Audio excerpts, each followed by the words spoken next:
What's up, Gator Nation? Welcome back into the Gators Online Podcast, live from Spurrier's Gridiron Grill. Zach Abolverdi and Nick Torre here, and we will be joined in studio today by Florida Gators cornerback Jordan Young to discuss the spring, his offseason, what he did during his discretionary period, and a number of other topics.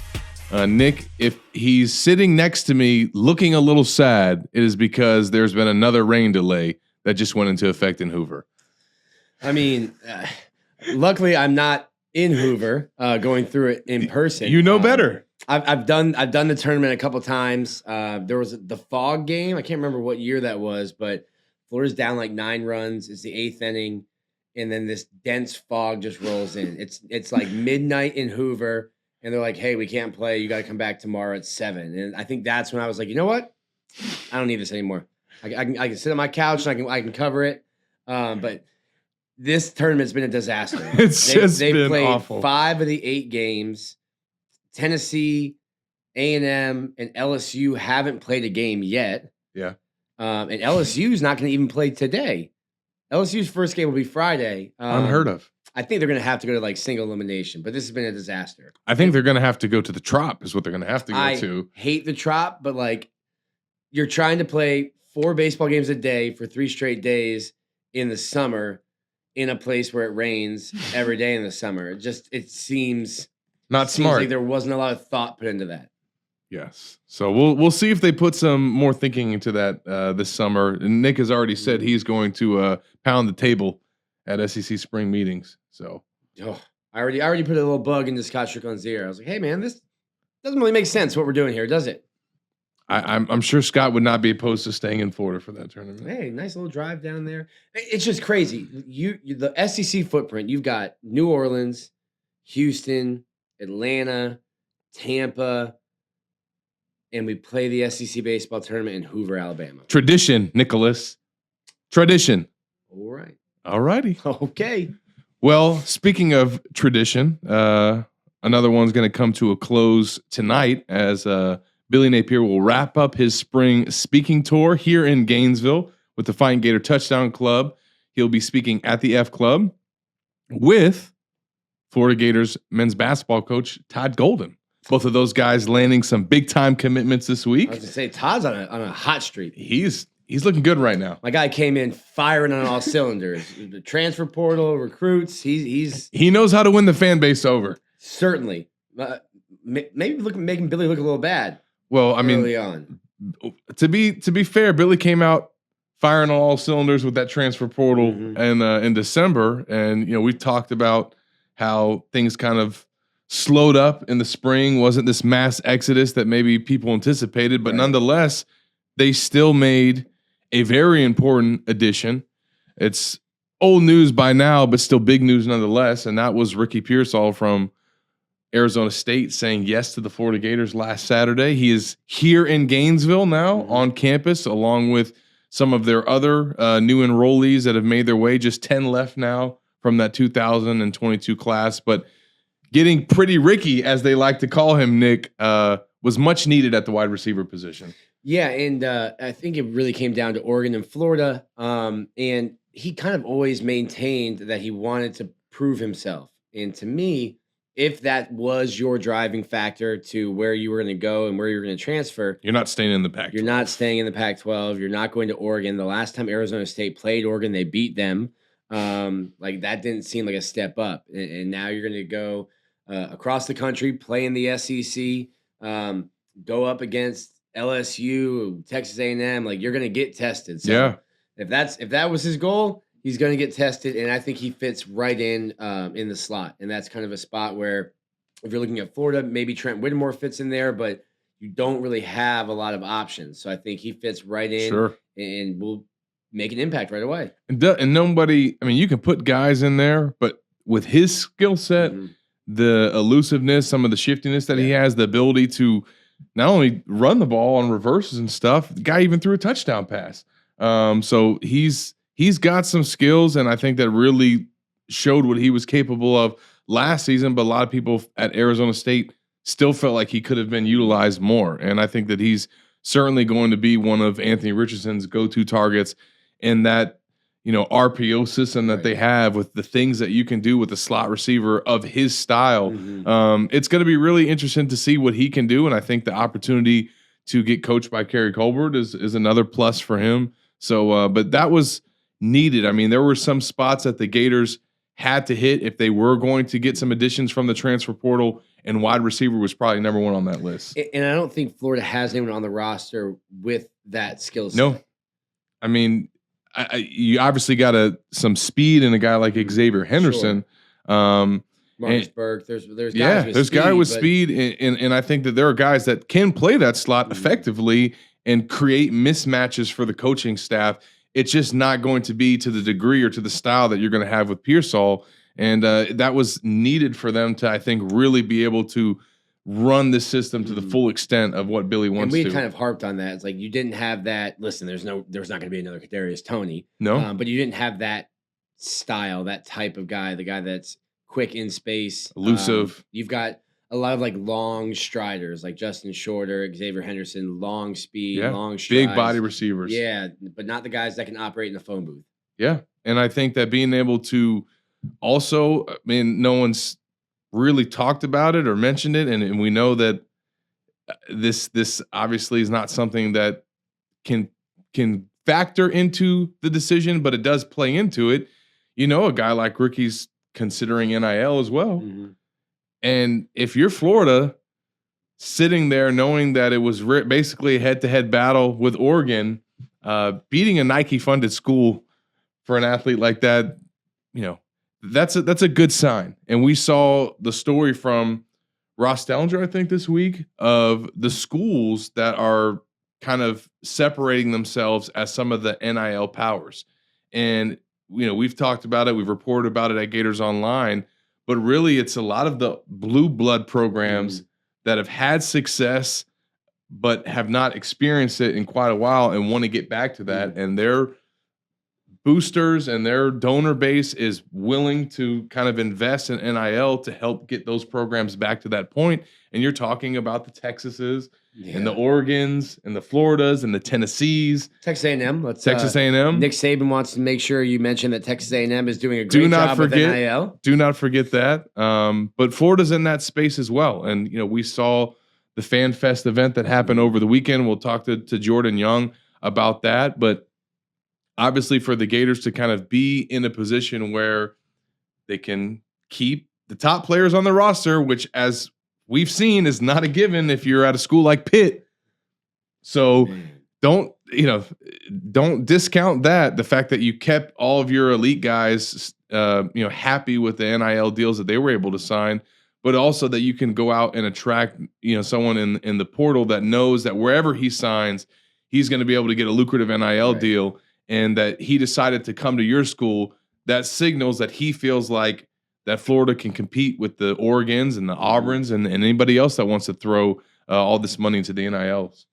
And just to backtrack a little bit, don't be mistaken. I don't know how legal it is, but schools are talking to guys on rosters and telling them, hey, it's never been easier to transfer.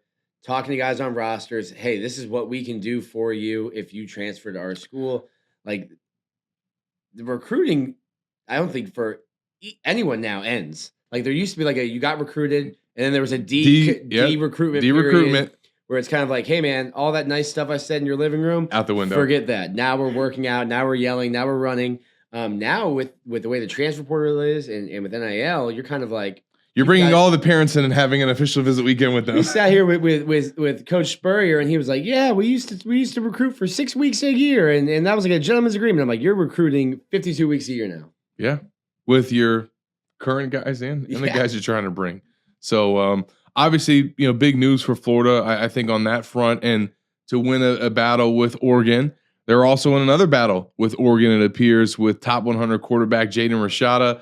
A lot of As we're sitting here, we're like, is he in? Is he coming? Man, the Gators Online message board was hot. They were hot on Wednesday with the development from Corey Bender, who's been all over this story at Gators Online, and make sure that isn't he all over? If it's recruiting, he's on. He's up, but this quarterback situation and this quarterback recruiting class, I mean, all the fans, they want to know and they want to figure out where this thing is headed. And he's been absolutely on top of it, not just with Jaden, but all these quarterback prospects. And, you know, he reported that this visit was happening. Then he reported that he missed his flight. The message board had a meltdown. And then he came back with the positive updates that all fans wanted to see, which was that the flight got rescheduled. And look, we are recording this now. By the time that you guys are listening to this, he should be landed in Gainesville enjoying his unofficial visit to the University of Florida.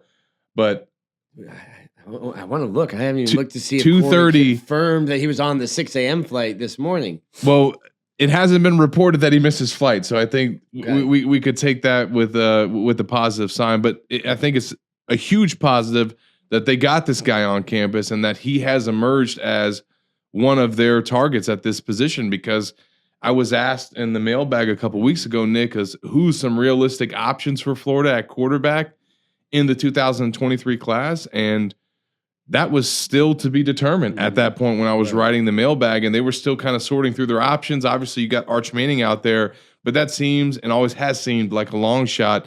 This seems like a little bit more of a realistic chance. Yeah, Florida's in the top 7, and I think it would have been really concerning if he didn't get to campus, because he's never been to Gainesville. And he has a decision date next month. Yeah.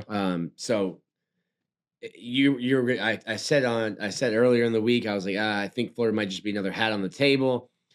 Felt really good about saying that when he didn't make the flight. But listen, you got to follow the visits, and if he's on campus, if he's making the effort to come, a long way. Yeah, on his own. You know, it's not even an official visit, so he could have just said, "Hey, screw it, I'm not going to reschedule this flight." And the fact that Florida obviously did their due diligence to make that happen, but also mutual interest from his part that he wants to come and check out what the Gators have to offer. And I think that if he's, you know, looking at his position and where he can go to succeed, I mean, Florida's one of the premier spots to come play this position. Just look at the statues out front.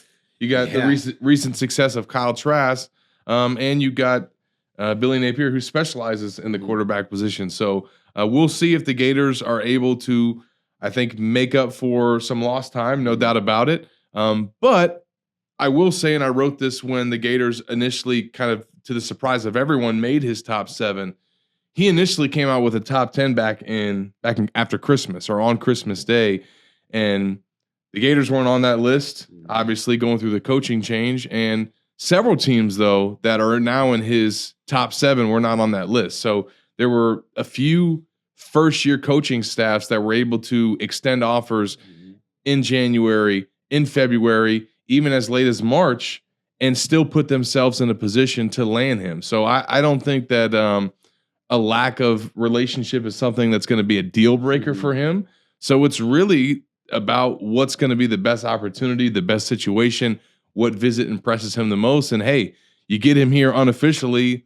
The goal is maybe that he likes it enough that he comes back for an official. But we'll see how this shakes out. At least now there is a quarterback that they have set their sights on. Yeah, I mean, this is your bump class. Anthony Richardson could leave after this year. Is Brown ready to play as a redshirt freshman or as a sophomore? Is it the Jack Miller show? The Jack Miller show after that? Does Anthony stay for another year? I think it's so important to get a quarterback in this class, and I wonder if they don't hit on Rashada. If they don't hit, like, how far down do they go on their quarterback board to the point where you're just taking one to take one? You know, because we were talking about Nick Vizzini. I'm bad with the names. Nick Vizzini ended up going to Clemson. Obviously, Arch Manning's out there, and Holstein committed to Alabama this week. Yeah, so Arch Manning might be a pipe dream, but it's a dream you chase until he says, "Hey, I'm going to Texas." Here's the only thing I'll say about guys like Arch and guys like Jaden is they are not doing interviews. They're not. So all these projections from different recruiting analysts some of it is obviously based on things that they're hearing and also things that they're hearing from the programs potentially on how they feel, where they sit in the recruitment. But if these guys aren't being open about it, we still don't know what they think in their mind. So there is absolutely the possibility that one of these guys shows up and just gets blown away by what UF has to offer and decides, you know what? Anthony could be out the door after the 2022 season, I like my chances. I'm coming to be a Gator. That could totally happen. And if you get a guy of that caliber, whether it's Jaden or Arch, that's going to change the trajectory of this class. If you get a top 100 quarterback or a top 50 guy, now he's recruiting for your class. He's got other guys that you can attract that top talent with.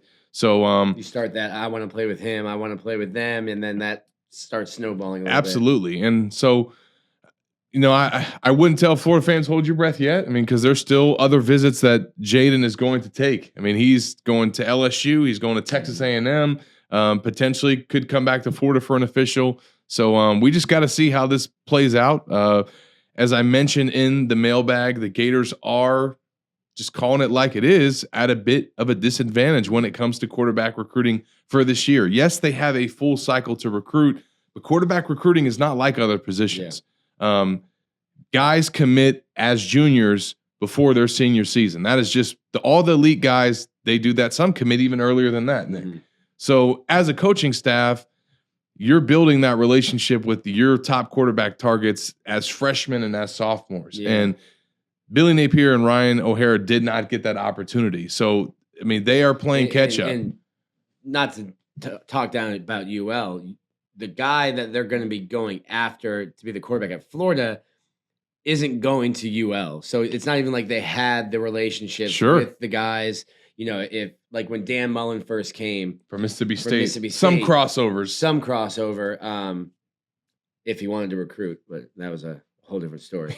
But there's some crossover. So there was no even crossover there. And I think we saw that just in his first class. It was a lot of guys from out of the state, and he's made that very clear. Like, hey, we are going to recruit in a 6-hour window drive around. Like, we need to win the state of Florida.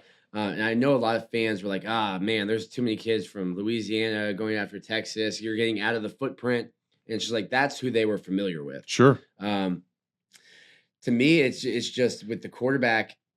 And you got to think a lot. You got to get a quarterback this year. You got to get a quarterback, but man, those elite guys, like most of them, they want to have that long-standing relationship. Yeah. They want to feel good about the situation that they're committing to, and it's just calling like it is. You're playing catch up. It's no fault of your own. It's just what it is. But at other positions, you might be able to just swoop in, offer a guy, and you build a relationship in a couple of weeks, and the guy says, you know what, I'm coming here. Depth chart looks good. I really like my position coach. Distance makes sense. Quarterbacks are so much more meticulous about their decision-making process, especially the top 100 and elite signal callers. So the Gators are in the mix for at least 2. We'll see how things play out with Jaden's visit. Make sure you guys are following Corey Bender and reading all of his updates on Gators Online because he's absolutely on top of it. We're going to jump to this first break. When we come back on the other side, we'll be joined in studio by Florida Gators cornerback Jordan Young. Hi, Steve Spurrier here. Making a reservation at my restaurant is easier than a Saturday afternoon homecoming game against Vandy. You don't have to call or email. Just go to spurriers.com, hit the reservation button, pick a date, number of guests, and a time. It's so simple, I can do it. In fact, I just did. Maybe I'll see you tonight.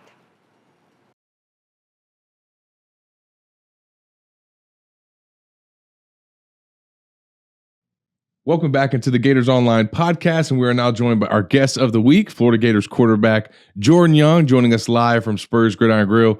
Jordan, appreciate you joining us, man. Thank you. Thank you for having me. Absolutely, man. Absolutely. We're going to get into a number of topics with you. We're talking before we started about you guys getting into regimen now, over with the discretionary period. So we'll obviously get into that. We'll obviously talk about spring ball as well. How has, this offseason been for you? Obviously going back into, the 15 practices that you guys had and kind of just getting used to this new staff and the new program. It's definitely been great. It's been different, and I love it. I feel like everyone loves it. It's just a great environment, good vibes. Everybody just determined and ready to work. Everybody just get into it. Yeah. It's fun. Now, it seems like everyone kind of bought in right away. With the new system, with the new program. What was it about Billy or about the other coaches that kind of made you guys, just right away kind of buy in and believe in him? It's just when they came in pushing their issue just about getting us prepared for the season and just not just the season and not just football, but having us better as individuals. Yeah. And they actually care about how we're doing and how we're living and just making sure everything's good as far as, the parking issue, they got that taken care of, our eating, just everything, just all around. They really care about our well-being. How much was it nice to get a parking spot? Oh, it was real good. I was tired of those parking tickets. How many of those little yellow envelopes did you get? I used to get some like every single day. I'm not gonna lie. I had them every single day. I was thinking about getting a scooter, but I heard people were getting them on the scooters too. Yeah. So they'll get your scooter now. Yeah, I paid a couple $1,000s in parking tickets. And that's I'm one of the people that had the least. Yeah, Wow. for sure. They don't play. Well, and as we've talked about this spring, I mean, that's kind of a great way for the staff to kind of win you guys over right away, like make a gesture like that to show that they care about you guys. Obviously, going through coaching change, that meant a new position coach for you. When you found out that it was going to be Corey Raymond, what was your reaction and what's it been like kind of being able to learn from him and also Patrick Toney? When I found out we were getting Raymond and Coach Toney, first thing I did is like just check their credentials. I researched them, just seeing how they were as coaches. I definitely called some people that I knew, and they clarified everything that I was hearing. So I was excited to have them. I met him out the bat. They were very impactful. I love Coach Toney and Coach Raymond. Like I've been knew him, and I just met him. So like, just everything that they're teaching is just something I need. Yeah. Was it different at all? Like just scheme wise from your freshman year to this new defense? I would say it's different. Just how they teach things are different. Like everybody have their own way of teaching things, and you gotta like every coach. Like last year, I picked Coach Crime Dog's brain. This year, I'm picking Coach Toney and Coach Raymond's brain. It's just you take pieces and bits and pieces from everybody, and so they definitely have different ways of doing stuff. What were some of the things that they came in and I guess identified with what they wanted to work on with you on your game, and just kind of some of the things that they tried to improve on with you this spring?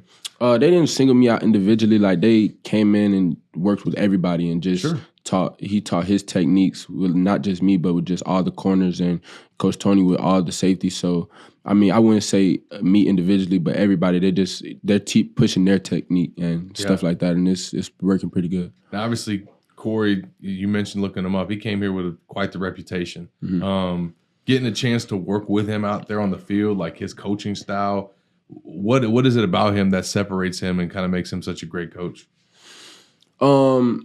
He definitely, well, for one, respect. Like, you can't do anything but respect Coach Raymond. Like, just how he goes about doing things. Like, you can't disrespect Coach Raymond. Like, just no way. Like, you know what I'm saying? Not that other coaches are disrespected, but like, it's just he has a way about doing things, and he really knows the game of football, and he preached that to us all the time about not being a dumb cornerback. Like, there should be no dumb cornerbacks. Like, you should not just know corner, but you should know every position on the defensive side of the ball and how things should go. Yeah. And that's a big impact on us. He seems young.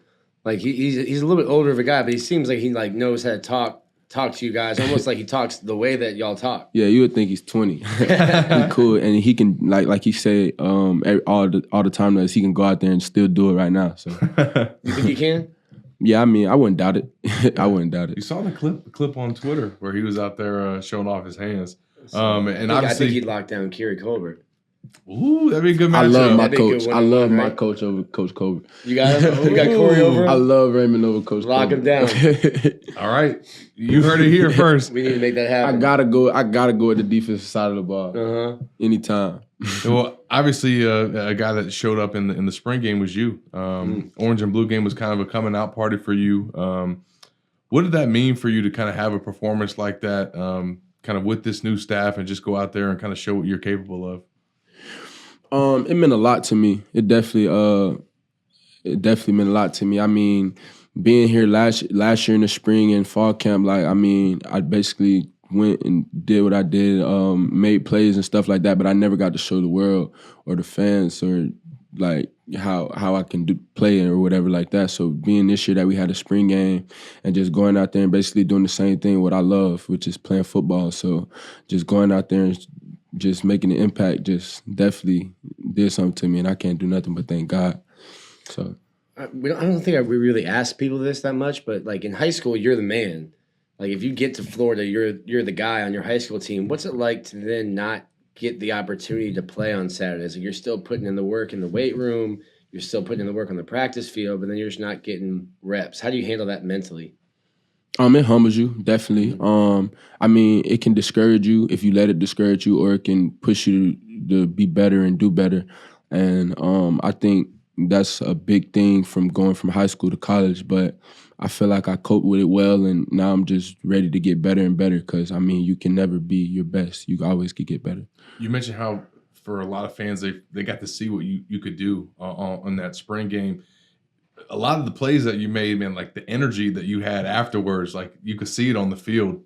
Just kind of you celebratory and kind of your teammates feeding off that. Is that kind of what you feel like you bring to the game? And what are some of the strengths that you feel like you bring to the cornerback spot? I definitely feel like I bring a lot of energy. I mean, you can ask anybody on the team or just not even on the team. If you've been around me, you know that I'm a very playful and energetic person. Like, I mean, I feel like I bring energy wherever. So, I mean, I definitely feel like I have a certain energy and swag that I bring.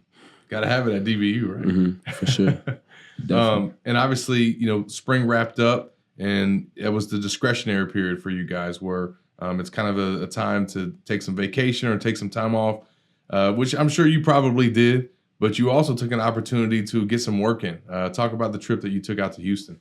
Yeah, I went to Houston with Anthony Richardson and Dejon Reynolds and another good friend of ours from SMU. And we went out there. Yeah, we had a good time. We went shopping and stuff like that, but we definitely worked out. We worked out with a guy that works out a lot of top athletes in Houston, and we had a good time. We got some good work. We were really tired because Houston weather is totally different. I thought Tampa and Florida was hot, but Houston is humid. that different heat. Yeah, different kind of heat. No shade either where we worked out. So yeah, we experienced that when we went to the Michigan game in 2017 in Dallas, right? Yeah, it was my first time in the state of Texas, and I'm used to it being hot. But that was a different type of hot. Where was that? Where's Texas Tech? What's that? I forget what it's called. Lubbock. Lubbock, yeah. Lubbock, middle of nowhere in Texas. How far is that from Houston? It took me. I flew into Dallas, and it was a 4.5-hour drive. Yeah, Houston, a big city. I wasn't expecting that. Like, everything's pretty. I thought Dallas was down the street. Now it's about 3.5 hours. Like, stuff. Yeah, that's the thing about Texas. Like, you don't realize how big it is. Like, you're like, oh, Houston, Dallas, close to each other. We're like, no. Yeah. No. How did that trip come about with you and Anthony and Dejon, and you guys just deciding, hey, we're gonna go take this time and enjoy Houston, but also make ourselves better? It actually happened on the fly. Like, Dejon already had planned on going out there and stuff. He goes to Houston often. Like, he goes and works out there often. So, sure. And then I ended up flying there that Thursday because Tuesday was my birthday. So, I mean, I stayed in Tampa on my birthday and stuff. And then Wednesday, Dejon called me like, man, come to Houston. Like, we get some work and we have a good time in Houston. I was like, I was thinking about it, and then I was like, you know what, I'm going to come to Houston. So I just came, and then Anthony was like, he going to come too, and we just ended up working it out, and we all came up there, and, like, as Florida Gators and got some work. Yeah, you got your quarterback, got a receiver, and a DB. I mean, you guys can do it all. And obviously getting a chance to work with the team, you know, who are some of the guys at the receiver position you kind of look forward to lining up against and getting some work in? On our team or just like everybody. I mean, it's fun guarding everybody. I mean, I love guarding Dejon. I love guarding Day because he's my roommate, and we always go back and forth and talk crap. So anytime if I let him, like, if he catch a slant or something like that, I'd be mad as I don't know what, because I know he gonna talk crap. And same way if I lock him up, he talking crap. So it's just, I'm talking crap. So it's just like competition, but it's all love. Like, that's my brother. So, but that's bragging rights at the apartment. Yeah, definitely. Nah, it's bragging rights for sure. We definitely get home and talk, like, and we're not gonna hear the end of it. Especially that's my mindset. I can't let him make a play. He's not gonna hear the end of it. Like, don't let him get in the end zone. Definitely not. Well, since you bring him up, we're actually scheduled to have him join us next week. And he was a guy like you that we heard some positive things about this spring, kind of standing out in practice. From your perspective, what has he done to kind of take his game to the next level this spring? Nah, Dejon's been balling. Dejon's been making some big plays, big time catches when we needed them. He always had sure hands, even last year. So he's definitely been doing good. I feel like, but not just him. I feel like all of the redshirt freshman or freshman that was there last year in the 2021 class have been developing and showing a lot as far as Justice Boone, Dejan, even the transfer we got at running back Trail. Yeah. It's just we're looking really good, and we just got to keep. We're a young team. We just gonna keep getting better and better. So I feel like who's the toughest guy to guard on the team at receiver? Toughest guy to guard. I ain't gonna lie.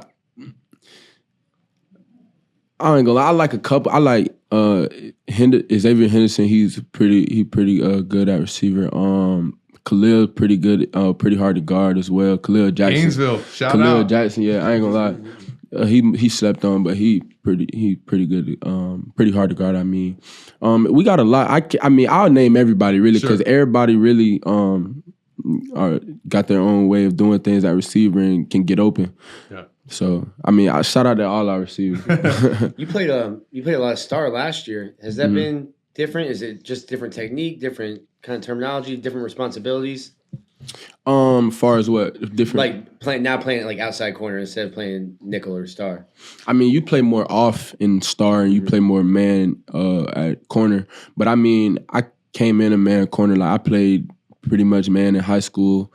My senior year. Yeah, like I like man. So I don't think it's any harder or whatever. It's just I feel like it's just nickel is off man and outside is press man. So I mean, it's just working both. I work both in practice, so I don't think it's okay. And now, obviously, we mentioned regimen. What do you feel like the vibe is with the team? Everybody getting back from the break and just having the chance to kind of start working out again. Well, the first, when we got back the other day, we had a team meal with everybody in the meeting.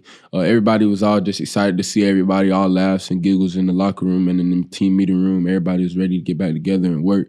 And then we had our first run yesterday, and everybody was just ready to work, getting back to it. I mean, it was challenging the first day, getting right back to it or whatever, but everybody got that determination in their mind to work, like everybody. That's awesome. Well, it was probably good for you guys, too, because you had a chance to run off some of that barbecue that you had on Saturday from the Fan Fest. And for folks that didn't see it, Gator Collective had their inaugural Fan Fest at Touchdown Terrace. Over 200 fans that showed up on Saturday. I think it was 40 UF athletes that were in the building.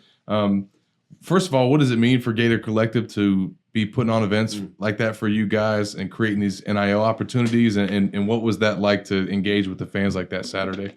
Well, for one, Gator Collective has been doing a great job with the NIL opportunities.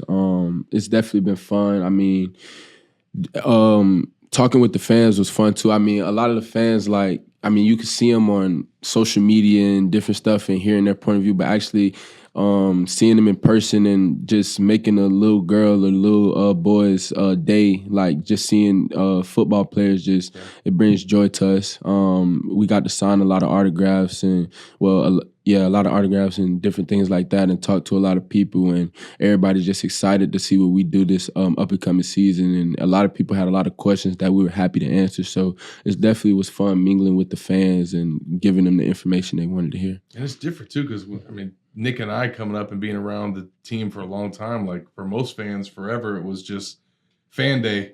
That was about the only time you got a chance to interact with players, or unless you really wait after the stadium after the game. That's true. You really didn't have opportunities like that. And it's like you said, it really does, like for that 8-year-old boy, 8-year-old girl, you guys are like superstars to them. They see you on TV and just the chance to talk to you, shake your hand, ask you some kind of question and get an answer, they're like, man, this is actually a person. You make their day. Yeah. Definitely. And not just little kids, but adults as well. We got a lot of adult fanatics that were coming up asking questions too and having a signing, and we made their day as well. So, I mean, shouts out to all the fans. It was definitely a great experience to mingle and talk to them. So, shouts out Gator Collective as well. Absolutely. Well, as we wrap up with Jordan Young, I want to ask him a couple more topics before we let him run. This summer, obviously, a really exciting thing happening on campus with the new facility opening up. How much are you and your teammates pumped about that, man, and just getting ready to move in there? Nah, we're pumped, definitely. I haven't yet to see a sneak peek, though. but I definitely want to see it so bad. I mean, I see it riding by every day, but I just want to get in there and just see the locker room and everything. I know that everybody gonna be excited, so I'm just ready to see how everything turned out and how it looks in the inside. I mean, I've been hearing we got like lazy rivers and all type of stuff. Like, I'm just really excited to see it. So, what type of impact you feel like that's gonna have on you guys? You know, the guys on the team now, and also attract other recruits and stuff that are going to see what Florida has to offer? Impact on us is definitely going to I feel like it's going to have a big impact on us because it's like everything is new. Like it's a fresh start, I feel like, for everything. Like it's just time to just go out there and just be the Florida Gators again. Like just take everything over. So, and then of course the recruits, you know how they see that and it's like, wow, like for anything, like even in my recruiting process, like just seeing different stadiums or whatever and just seeing what it has to offer. Like, so all of that is going to be a big part. So I'm definitely excited to see it. And then obviously my favorite feature of the facility is the studio. Yeah. How much are you looking forward to that? I know for folks that don't know, I'm not the only one with bars in the room. You know, I'm the only one without him. Yeah, you are. I'm the only one without him. Well, we don't know what Evan's working with over here, but obviously, Jordan, you've done music for a lot of your life. Can you talk about that interest kind of off the field and how much it means to you to have, you know, an outlet like that and then have a place at the facility where you can do it? Yeah, I did music since I was 5 years old. I mean, I stopped recently. I don't really take it serious that much, but I mean, I always can do it. I feel like I can write whenever I want. I mean, I play with some of my teammates. Like my teammates know I can rap. Like we just chill and we just put on the beat and everybody rap and I get on it. So true freestyler? Yeah, true. I can freestyle. It's definitely fun. Don't put me on the spot. I got you. I'm gonna do it. Listen, we don't freestyle for free. We don't freestyle for free. But I'm definitely excited. I mean, I don't know if I'm gonna go in there for real, drop some music, but I definitely plan on going in there and just you gotta bless the studio once, man. I mean, I don't know. I'm thinking about it. Some of my teammates want me to do it, but yeah, it's gonna be pretty fun. I can't wait to see it. Who else on the team? Who's the best rapper on the team? I mean, I'm gonna say me regardless, I mean, I never really came here and like made a song or something like that. I mean, there's people on the team that Anthony made a song, Gervon made some songs. I never made one, but I feel like I got the best bars though. But I mean, shouts out to them boys. I heard they doing pretty good. We might have to settle this once the facility opens up, you know. For sure. So that's awesome, man. Well, Jordan, we appreciate the time. We really enjoyed seeing you have that game in the orange and blue game, and I'm sure you're looking forward to seeing or showing these fans a lot more of that, you know, this fall. So you guys make sure that you guys follow him on social media. We'll be back next week with his roommate, Dejon Reynolds, to hear how his offseason has been going. We're going to jump to this break. We'll come back on the other side and wrap up the Gators Online Podcast. Go Gators. Looking for more reasons to celebrate? We have them here at Celebration Point. Enjoy some of the newest additions to our already celebratory lineup, like Dave & Buster's, Les Macarons, and Prime and Pearl. There's always a reason to celebrate. Join us anytime for any occasion. Celebration Point, where Gators come to celebrate. Welcome back into the Gators Online Podcast. Appreciate Jordan Young for joining us live in studio from Spurs Gridiron Grill, and appreciate Gator Collective for bringing that interview to you guys. And obviously a really cool event that they had last Saturday at Touchdown Terrace as well. I was upset. We talked about the rain in Hoover. I had rain on Saturday. You couldn't come. I had rain on Saturday. Man, I'm done with the rain. You are done with the rain. Listen, man, it's this is that time of year. I mean, you know what you're signing up for. My lawn needed it. Yes, but baseball and rain don't mix, and I'm spending a lot of time just waiting for games to start. That is grown man problems right there when you're out there watching that weather so you can figure out when you can mow that lawn. That's when I knew I was washed. I was sitting there and I heard the rain the other day. My lawn was looking terrible. I hear the rain, and my first thought was, good, lawn needed that. And then second thought was, oh my God, you're your dad. You are your father. I'm like, what are you even saying right now? I'm cooked. I mean, listen, embrace it though, Nick. I'm over the hill. Yeah, right. I'm over the hill. You got there though. You know, maybe there was questions as to whether that's true. That hill would be conquered.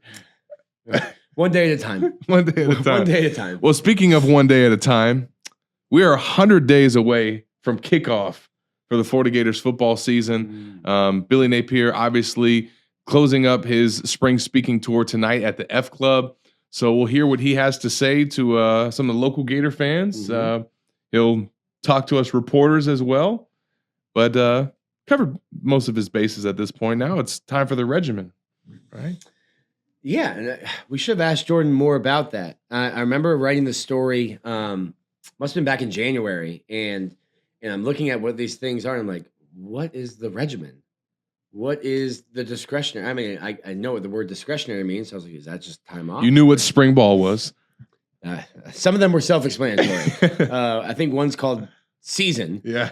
Knew what that one was. Spring ball. There's fall camp. Some are self-explanatory. Identity, not as clear. I thought I kind of knew what that was. Like, hey, you're going to create your identity. I still didn't know what that entailed. Like, what were the workouts? Sure. Apparently, there was no water.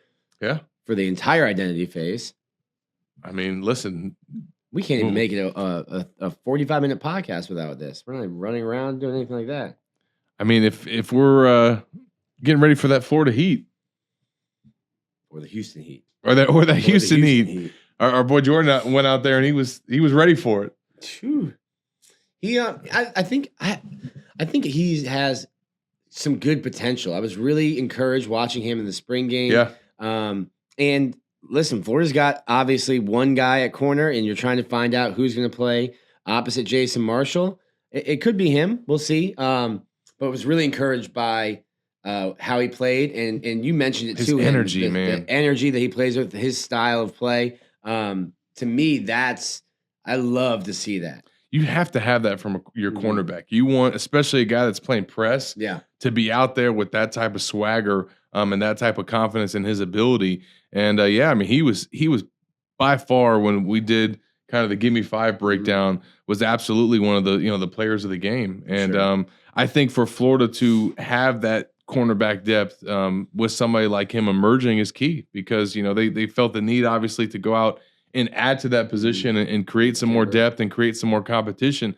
But the practices that we showed up, I mean, Jordan was consistently getting reps and kind of working with that defense. So it wasn't a surprise to see him out there kind of getting those opportunities in the spring game. So we'll see what Napier has to say tonight for his final speech, wrapping up his spring speaking tour. Also interested to hear what Todd Golden has to say. This is our first time hearing from him since his introductory press conference. A lot has happened with his program since then, assembling his staff, convincing some guys to stay at Florida, namely Colin Castleton, but also Kawasi Reeves, keeping him from, entering the transfer portal and exploring his options. And then obviously the additions from the transfer portal and landing a top 50 recruit this past week in Riley Kugel, getting him from the Orlando area to be able to kind of stay in state with his teammate Denzel and be able to go and get his first commitment from the high school ranks and have it be a guy of that caliber is really big for him. Yeah, and especially the transfer portal. I think we've talked about this before too. The transfer portal with basketball is a game changer. Yeah, and it's a way for someone like Todd Golden. It's a way for someone like Todd Golden to be able guy from Miami over here. Yeah. To come in right away, and you can get established players, guys who have played in college that are just looking for a new opportunity, and you can have a veteran roster and not, hey, we lost a bunch of guys and now we're gonna have 6 freshmen. We're stuck. Team. Yeah. So it'll be interesting to see how they run, what they're able to do. But like I said earlier, Todd hit the ground running, crushing it in the portal. Like you said, top 50 recruit. He's got people excited. So it'll be interesting to see what his reception is tonight with the Titletown Club. And I also, kind of learning about him and doing some research and talking to folks, like he definitely came with a recruiting reputation. Like that is one of his strengths.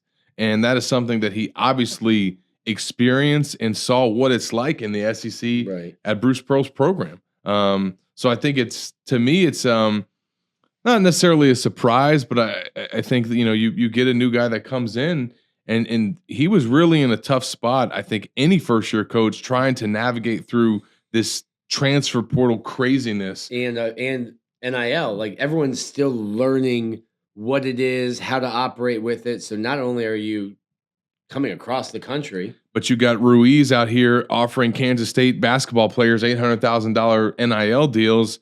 And now that's out there that you have to deal with. Also that, like, if you're cheating, like, don't tell the kid to put your company in his commitment tweet, because you're not supposed to be like offering multiple times. You're not supposed to be offering people money to come to a place. That's an NCAA violation.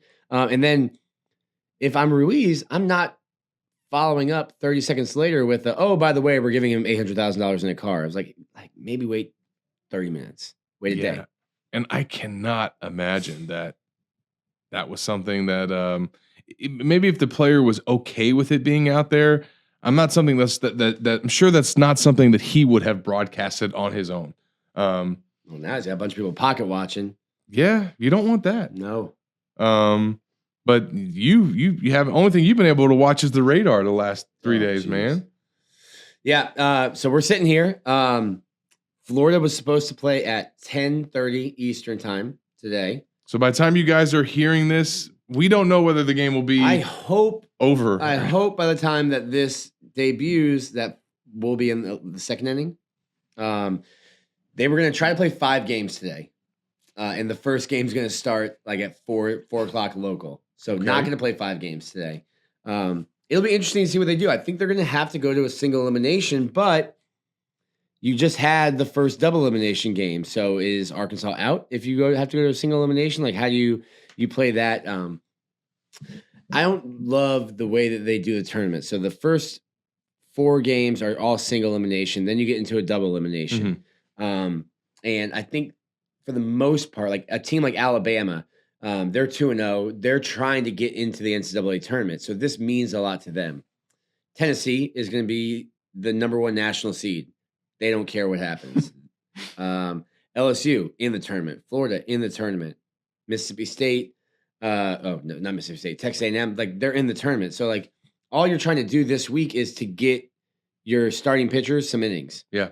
But nobody cares who wins this tournament other than Alabama, who would get an automatic qualifier or is trying to make it. So it just seems like there's so many games. And at one point, Florida, like if Florida loses today, then they have to play, or they would have had to play a doubleheader today. Yeah. And it's just like, do we need to do that? Like, I don't think so. I think it's just too many games right before the NCAA tournament. And there might be 1 or 2 teams a year that need a really good week in Hoover to make the NCAA tournament.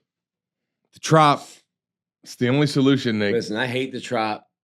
But why do you hate the Trop? It's ugly. But it's baseball and AC. It's ugly. It's turf. The only reason I threw the Trop out there is because there's a roof, and we wouldn't be doing rain delays. Yeah. Plus, it's a easy trip to Tampa. Nice drive. Nice drive. You get to stay in Tampa, see a nice little West Coast sunset. So when's the last time you've been to Hoover? Was I there last year? No. You've 2021?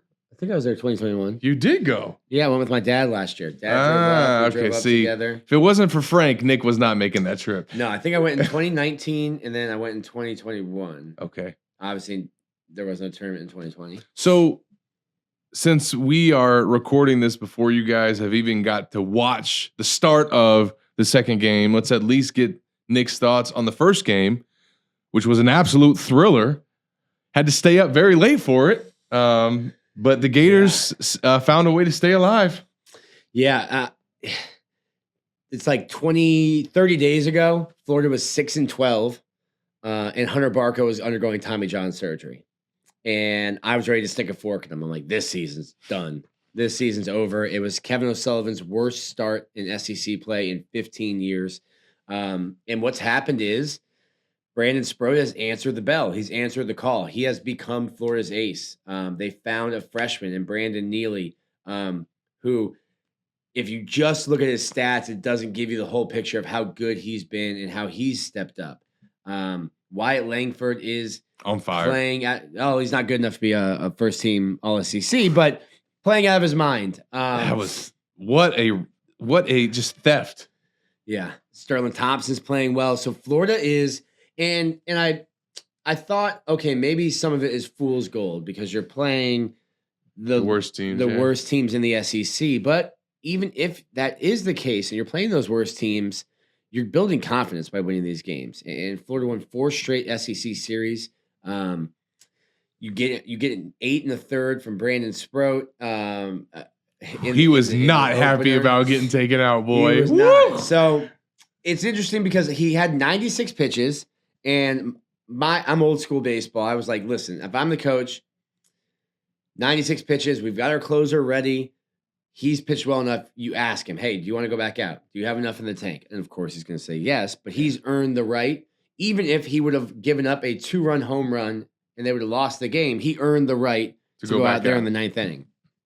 When you give up back-to-back singles, you've now lost that right, and you have to come out. But yeah, an absolute thriller. I think that was the 3rd extra inning game of the season. Florida's now 2-1 in extra inning games. Craig Bell got saved. Kendrick Callaway, I think Kendrick Callaway was hitting like 212 on the year. Okay. But my guy just gets clutch hits. Just has the clutch gene. He singles to center field, and Ty Evans was booking it. Craig Bell throws up the stop sign, and like when Craig did it, he doesn't know that the ball is going to sail to the backstop, and would have been. In hindsight, though, gosh, it just ate him up. Yes, you could even he turned, and on TV you could see him say "my bad" to Ty. Would have been easy. Then the next ball is smoked at the center fielder, and I'm like, oh, that's not the one you want to send him. No. Luckily, so South Carolina had pinch run for their catcher in the previous inning. So their third baseman was catching in the 10th inning.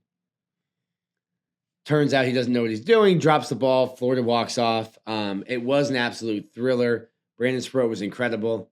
They're finding a role with Ryan Slater there at the end of games, and it'll be interesting to see if Florida ever plays again. Yeah, but I mean, because I think Noah is building an ark in Hoover, and I don't know if Florida will ever play another game. But that's 2 walk-off wins in 1 week. Yes. Not bad. So Not bad. We'll see if Hoover doesn't rain on their parade, because it's rained on Nick's. It has rained on my parade. That's for sure. And then if Florida does well and hosts a regional, you know exactly what's going to happen next weekend. Oh, don't say it, Nick. Regionals in Gainesville are rain Don't delays. say it. Don't say it. Don't you put that evil on our Sullivans. Morale is low. Both Sullivans, right? Morale is low. The rain is taking a toll on me and my mental health. Yes. Well, you go and you need a nap. I need a nap. You need to rejuvenate and get ready for this game. And we'll be back with you guys next week. We'll be joined by Dejon Reynolds to see how this offseason has been going for him. Appreciate Jordan Young, his roommate, for joining us in studio today, live from Spurs Gridiron Grill. And shout out to softball. Made it to the Super Regional. They'll be in Blacksburg. Really cool stat. 14th time they've been to a Super Regional. Only the 2nd time that they haven't hosted a Super Regional. So hats off to Tim Walton, and good luck to the ladies up there. Yes, absolutely. And make sure you guys stay locked with Gators Online. Follow Corey Bender for all of these updates on Rashada's recruitment and everybody else that the Gators are after. We'll be back with you guys next week. For Nick Del Torre, I'm Zach Abolverdi.